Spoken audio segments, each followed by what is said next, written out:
নির্বাচন কমিশন আমাদেরকে তাদের আচরণ বিধি এবং তাদের উদ্যোগগুলো আমাদেরকে শুনিয়ে গেছে, কিন্তু প্রার্থীদের কাছ থেকে কিছুই তারা শোনেননি।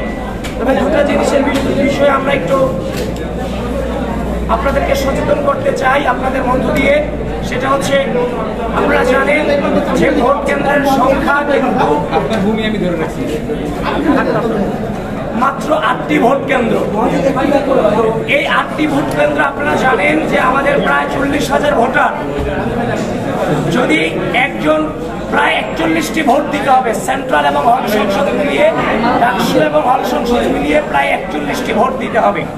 41টি ভোট দিতে গিয়ে প্রায় 7 থেকে 8 মিনিট সময় লাগবে। 1 ঘন্টায় একটা বুথে 40 থেকে 50টি ভোট সম্ভবত দেওয়া যেতে পারে। তো এভাবে যদি 20টি বুথ থাকে তাহলে 1100-1200 ভোট কাস্ট হওয়ার সম্ভাবনা আছে।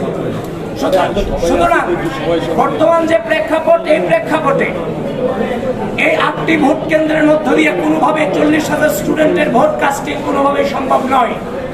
যদি ভোট কেন্দ্র না বাড়ানো হয় তাহলে 2019 সালে ডাকসু নির্বাচনে যেমনভাবে অনাবাসিক স্টুডেন্টরা বাইরে এসে দাঁড়িয়েছিল, এক লাইন তৈরি করা হয়েছিল, ভিতরে ছাত্রলীগ দাঁড়িয়েছিল, বাহিরে অনাবাসিক স্টুডেন্টরা দাঁড়িয়েছিল, পরবর্তীতে ঢুকতে পারেনি।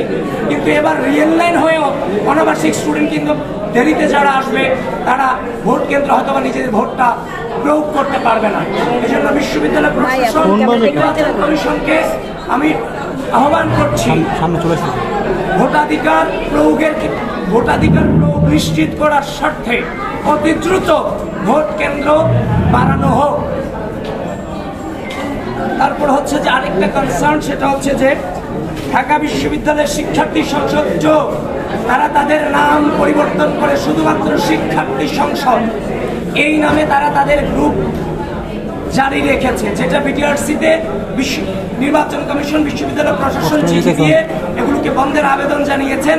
সেখানে ঢাকা বিশ্ববিদ্যালয়ের শিক্ষার্থী সংসদ 2 এখনো চলমান আছে শিক্ষার্থী সংসদ নামে, যেটা থেকে নির্দিষ্ট গোষ্ঠী তার প্রচারণা চালিয়ে যাচ্ছে। ঢাকা বিশ্ববিদ্যালয় প্রশাসন এবং নির্বাচন কমিশনকে বারবার বলছি, ডিইউ ইনসাইডার ঢাকা ইনসাইডার হয়েছে, ডিইউ আপডেট ঢাকা আপডেট হয়েছে। ঢাকা বিশ্ববিদ্যালয়ের শিক্ষার্থী সংসদ শুধু শিক্ষার্থী সংসদ হয়েছে। The beauty of DU campus সহ যতগুলো পেজ আছে সবগুলো পেজকে নিঃসন্দেহে নিঃশর্তে ব্যান করতে হবে নির্বাচন পর্যন্ত।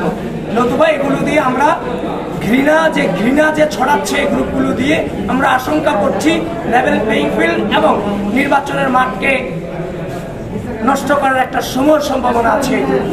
অবশ্যই নির্বাচন কমিশন এবং বিশ্ববিদ্যালয় প্রশাসন এগুলো নিয়ে ব্যবস্থা করবে। আমাদের এক্সামপ্রেশনের ব্যাপারে কোনো লিখিত দাবি দিবেন আপনারা?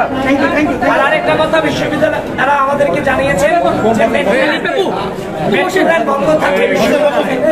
আমি নির্বাচন কমিশনকে আহ্বান করছি, মেট্রো রেলটা অনেকেই ব্যবহার করে যাতায়াতের সুবিধার্থে, মেট্রো রেল বন্ধ না করে মেট্রো রেলের যে আমাদের ঢাকা বিশ্ববিদ্যালয়ের যে প্রবেশ পথ, যে গেটগুলো আছে, স্টেশনগুলো আছে, সেগুলোতে আমাদের হচ্ছে যে নিরাপত্তা কর্মী আপনারা যেভাবে বিশ্ববিদ্যালয়ের গেটগুলোতে বিভিন্ন নিরাপত্তা কর্মী দিচ্ছেন, এখন আপনারা নিরাপত্তা কর্মী দেন যেন বিশ্ববিদ্যালয়ের স্টুডেন্টরা তার আইডি কার্ড প্রদর্শন করে এই মেট্রো স্টেশনকে ব্যবহার করতে পারে। মেট্রো স্টেশনের মতো এমন একটা হচ্ছে যে সহজে যাতায়াত করার মতো একটা ব্যবস্থাকে নির্বাচনকে কেন্দ্র করে বন্ধ করে দেওয়াটা কোনোভাবেই উচিত হবে না।